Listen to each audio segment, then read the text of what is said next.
اسمع إلى هذه القصة العجيبة. اتصل علي أحد الإخوان مرة وقال لي: يا شيخ، رأيت أمس، هذه معي أنا شخصيا حصلت يا إخوان. قال لي: يا شيخ، أمس رأيت في المنام أن القيامة قامت وأخذت من قبري، وجاءت الملائكة وأخذتني وألبستني تاج الوقار وألبستني بلباس من الجنة وأدخلوني إلى الجنة وجعلوني في جيرة النبي صلى الله عليه وسلم. فما تفسير هذا المنام يا شيخ؟ قلت له: هذا تفسيره سهل. هل أتم أحد أبنائك حفظ القرآن الكريم؟ قال لي: أولادي ما يعرفون أصلا وين القرآن، تايهين في الحياة. حيرني يا إخواني. قلت له: هل تحفظ أنت القرآن الكريم؟ قال لي: لا، أنا نفسي زي أولادي، أنا مشي حالي بيقول هو الله أحد وإنا أعطيناك الكوثر. فحيرني أكثر يا إخوان، لأن عندنا حديث في السنن الصحاح أن الذي يحفظ ابنه القرآن يوم القيامة يلبس تاج الوقار ويلبس من حلي الجنة ويدخل الجنة. سبحان الله. فهذا زاد على دخول الجنة جيرة النبي صلى الله عليه وسلم.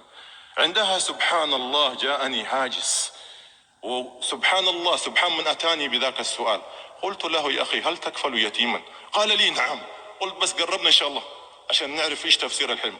قلت له: أريد منك أن تفعل شيء، اتصل على هذا اليتيم اللي أنت كافله، هو يكفله عندكم في اليمن يا أهل اليمن، يكفله عندكم في اليمن. قلت له: اتصل وشيك عليه شوف ايش اخباره. اتصل في اليوم الثاني فردت ام اليتيم فقالت له، واسمع الى هذا العجب العجاب، قالت له: والله كنت اريد ان اتصل عليك البارحة، الليلة اللي شاف فيها المنام، لكن العين بصيرة والايد قصيرة، ضيق ذات اليد، ما كان عندي فلوس عشان اتصل عليك.